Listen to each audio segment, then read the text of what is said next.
In the midst of the worst snowstorm in 30 years, a black woman opened the door to her small diner for 10 desperate truck drivers. Little did she know, the next day an entire fleet of trucks would arrive, and her life would change forever. My diner, Marlene's Haven, is tucked quietly beside Highway 67, far from the noise of the city.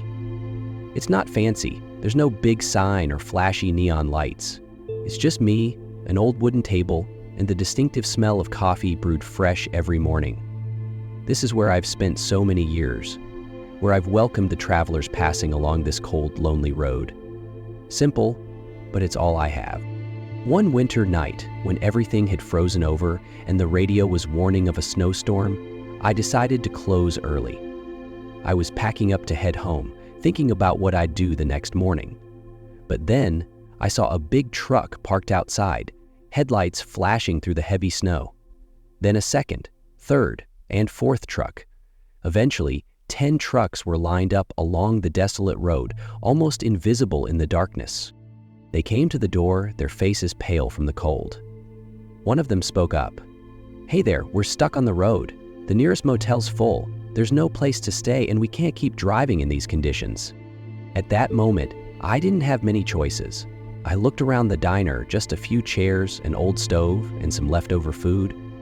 I couldn't let them suffer out there in the freezing cold. I opened the door, invited them in, cleared a few empty seats, and started cooking them a warm meal, chicken soup, toasted bread, and a few simple dishes to comfort these strangers. We talked all night, laughed a bit, and they started to relax, temporarily forgetting the storm outside. I sat quietly, watching them eat, thinking about my past, those lonely nights in the diner when no one came in. But now, there were people here, people thanking me simply for opening the door and inviting them in. One of them, a driver named Miguel, looked up and said, "Thank you so much, ma'am. If it weren't for you, we wouldn't know where to go." I just smiled and said, "No problem, buddy. Here, we're all family." The next morning, the snowstorm hadn't stopped.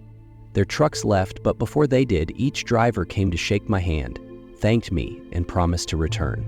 I thought it was just a kind gesture between strangers in a difficult situation, but little did I know, that kindness had the power to change my life. The next day, when I opened the diner, I saw a strange sight outside the window, trucks, not just one or two, but a long line stretching down the road. Each truck was carrying the drivers who I had helped the night before.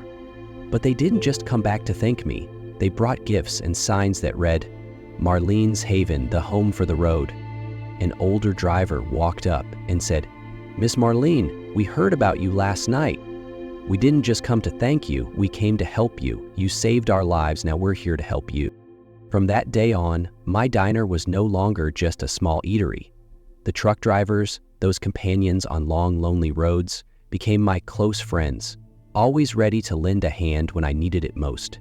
They fixed the stove, replaced the tables and chairs, redesigned the diner's sign, and even built a website to handle online orders. But the most important lesson I learned was this: kindness is never wasted. It doesn't just warm someone's heart, it creates lasting connections, people who will be there for you in tough times. And I, Marlene Carter, was no longer just the owner of a diner. I was a part of a community, someone who contributed to positive change. Even the smallest acts of kindness will come back to you, stronger and more meaningful than ever before. Never think your acts of kindness are in vain. No matter the circumstances, kindness will always find a way to return. When you open your heart to others, you not only change their lives, but your own as well.